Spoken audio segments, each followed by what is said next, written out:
Au fost odată un împărat și o împărăteasă care au dobândit abia la bătrânețe un fecior. Acesta, de cum s-a născut, a început să plângă.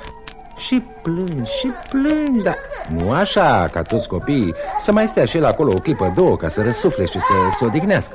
Așa, plângea într-una, de să-și rupă băierile inimii și nu alta. Acum împăratul și împărăteasa au căutat să-l domolească cu fel de vorbe și mângâieri. Zadarnic însă. Atunci doi feciorului de împărat le-a spus: Maria ta, făgăduiește că-i dai de mireasă pe fata din Dafin și o să tacă. Oare să încerc? Hai, taci, dragul tati, taci că ți-ai dat de mireasă pe fata din Dafin. Hai, taci. Că mi-a scos speriat numai în câteva ceasuri. Dar tu de unde ai știut asta, Doică? Ei, ia că am visat și eu lucrul acesta, Maria ta.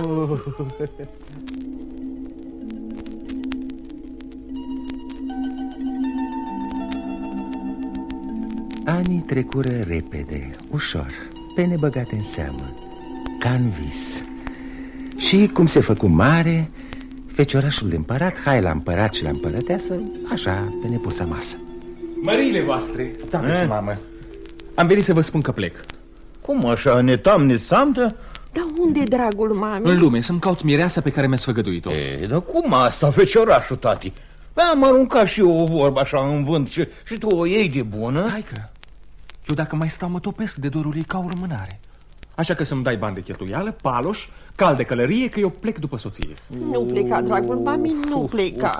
Apoi dacă așa mi-a fost zisa, să mă țiu de vorbă, ce pot să fac? Du-te în grajdul meu și alegeți ce cal voiești. Da, tată. Iar ca paloș, iată, ține-l pe al meu, că e ușor ca un resteu, însă tai minunat de-ai zice că-i fermecat. Mulțumesc, tată.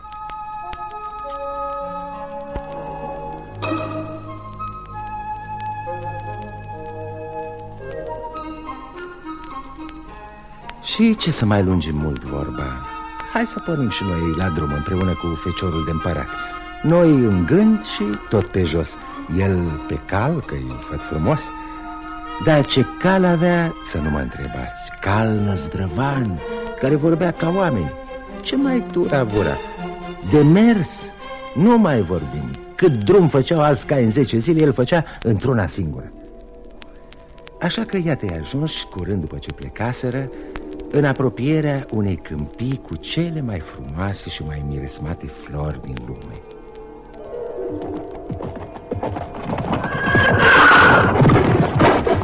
Ce e, roibule?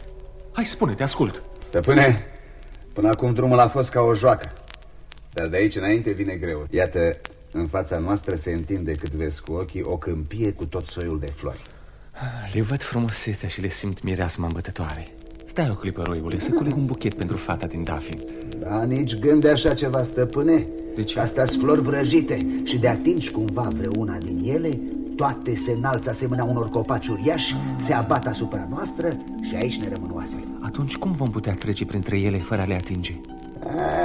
Nu o purta de grijă. E o potecă tainică de nimeni știută. De acolo vom merge la pas cu cea mai mare grijă și vom scăpa cu fața curată. Numai să nu te apleci nici în dreapta, nici în stânga și să te ții bine în șa. Iată, uite, roibule, toate florile din preajma noastră și-au ridicat capetele către noi și par a ne zâmbi. Poate că nu le vezi. Cum? Văd frumos, culege-mă pe mine că-ți voi miresma toată casa. Acum? Pe mine văd frumos, că nu mă ofilesc niciodată. Da. Mai bine scoate-mă de aici pe mine cu rădăcină cu tot și răsădește-mă în grădina ta, văd frumos. Și nu o să-ți pară rău. Roibule, să o iau pe asta de lângă mine, că prea e frumoasă și mirăsmată. Nu, stăpâne, de așa, eu te zvârl pe loc din șa. De ți s-a făcut de moarte, eu plec singur mai departe. Ba nu, roibe, mă trezi, du-mă înainte.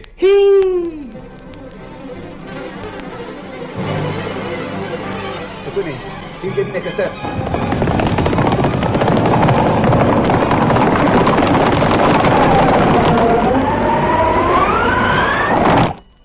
Iată, Acum intrăm pe tărâmul foamei, al setei și al somnului. Cum? Până unde ne aflăm noi acum, să știi că au mai răzbit mulți viteși. Dar aici le-au rămas oasele. Ce spui? Și ce trebuie să fac eu? Să nu faci nimic din ce vei fi ispitit să faci.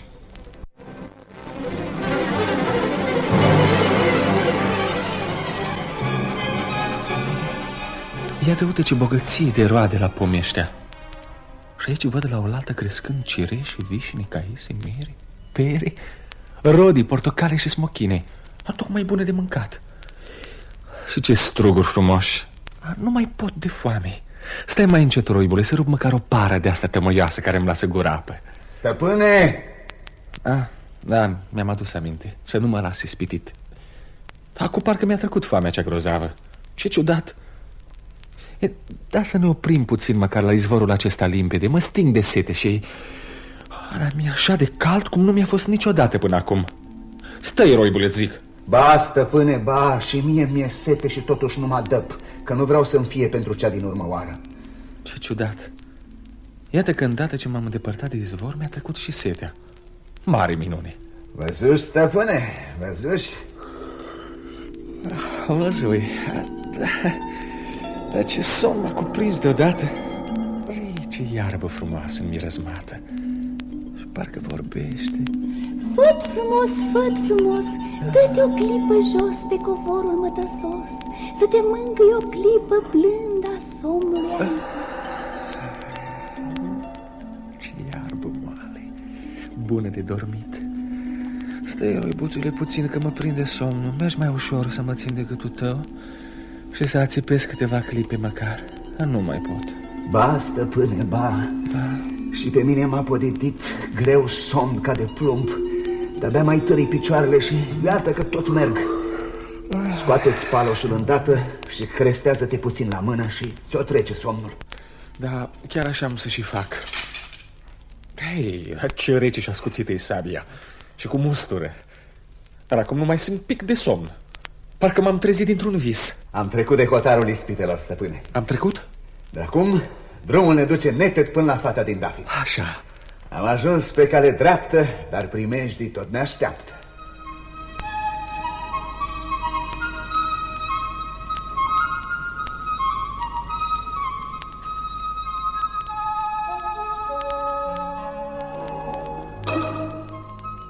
Hei, roibule, ce-o fi strălucind așa puternic în depărtare? Colo, în fund, la marginea câmpiei. Parcă ar fi o piatră nestemată cu mii și mii de ape și lumini. Văd și eu, stăpâne. Parcă e o stea. Dar ce-o fi într-adevăr n-aș putea spune. Puterea mea de năzdrăvan până aici, la hotarul ispitelor, a fost. De acum înainte ne vom călăuzi și noi după cum ne-o tăia capul. Ia stai mai încetișor. Uite colea în dreapta, ascunsă de viță sălbatică și zorele. Se zărește o colibă și pe hornul ei iese o șuviță de fum. Ea privește, stăpâne, că iedera din dreptul ușii e dată la o parte și în prag se ivește un moșneag. Cine tulbură liniștea pustietății mele? Un drumesc cu calul său, moșule. Dar dumneata cine ești? Eu? Un biet uncheaș uitat de vreme. Fii bun, rogute, drumețule, și tunde-mi sprâncenele. Eu nu mai văd bine din pricina lor. Și mustățile că nu mai pot mânca de lungi ce mi-au crescut. Și barba de care mi se prind scaiet și ciulin. Moșule, măcar că mi-e tare de grabă să ajung acolo unde am pornit. Dar nu mă lasă inima să plec fără a-ți da o mână de ajutor.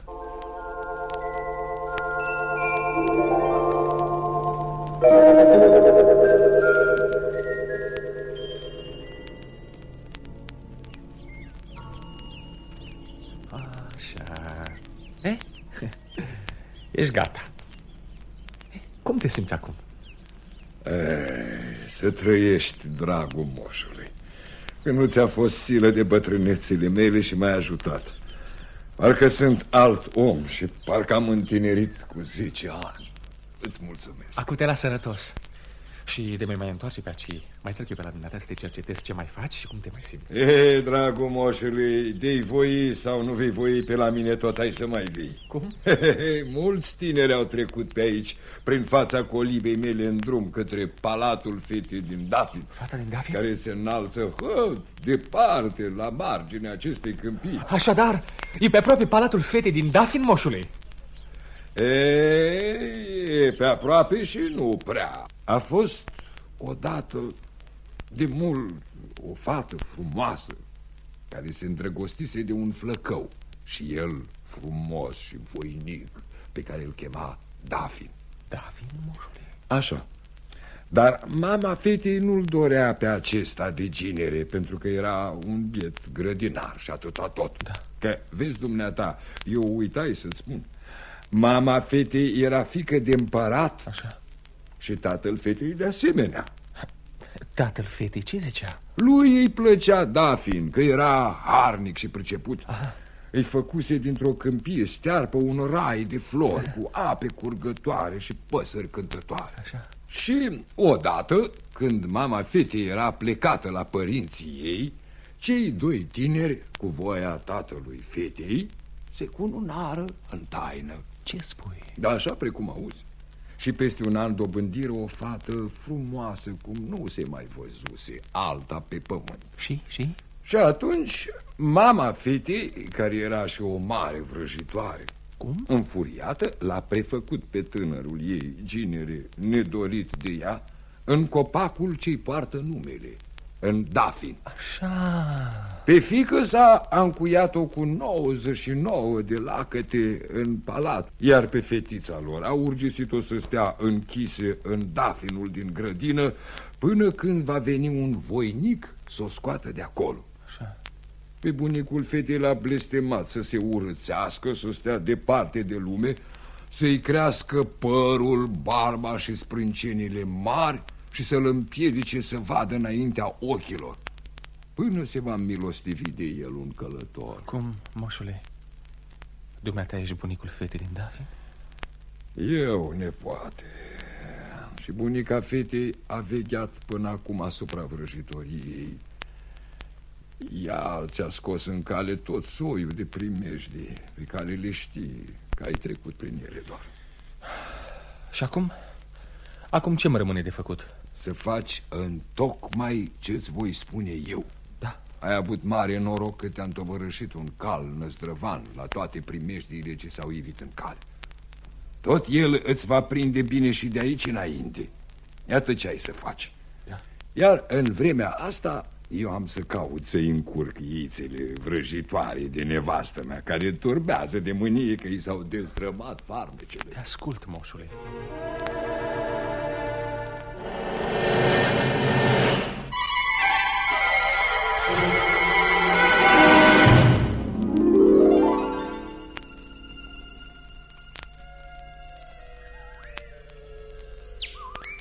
Stăpâne, păsăretul ăsta ar fi putut să se ia la întrecere cu cel din tărâmul ispitelor, dar parcă astea sunt și mai multe și cântă și mai frumoase. Și flori multe și împodobite.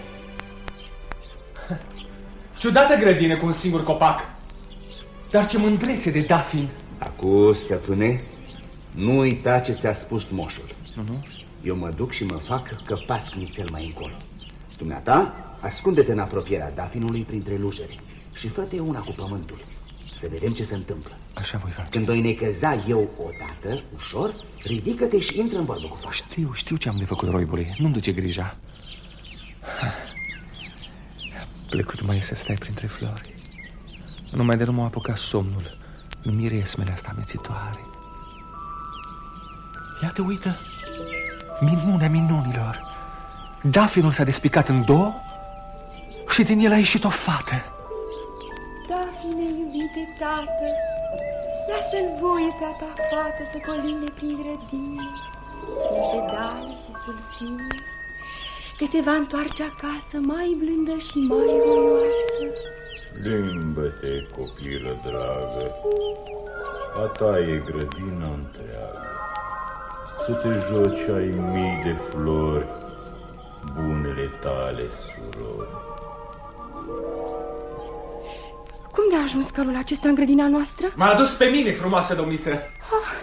Dar cum de-ai ajuns până aici? Și mai ești încă în viață? Prea gingașă fată din Dafin. Povestea mea nu e prea lungă, dar nu știu dacă ai vreme să o asculți. Spune-o. Încă de când m-am născut, taică-mi și maică mea mi te-au făgăduit de nevastă. Cum așa? Spune mai repede. Nu pot sta în grădină decât atâta timp cât se află și roa pe flori. Ascultă, dar...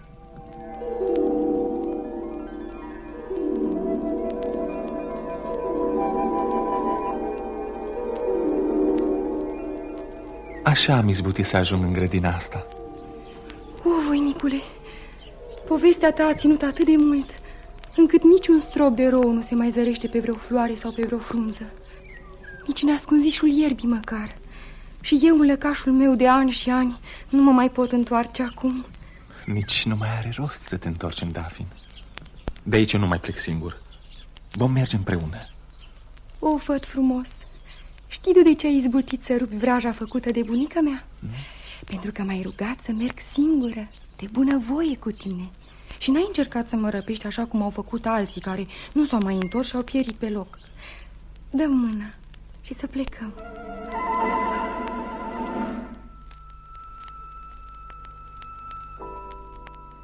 O, fata mea mult iubită, vino să te strâng în brațe. Vraja a fost ruptă, m-am preschimbat iarăși în om. Iată, porțile palatului nostru s-au deschis și maică mea vine către noi plângând de fericire. Și bunicul la fel. Numai vrăjitoarea nu îndrăznește să-și arate fața.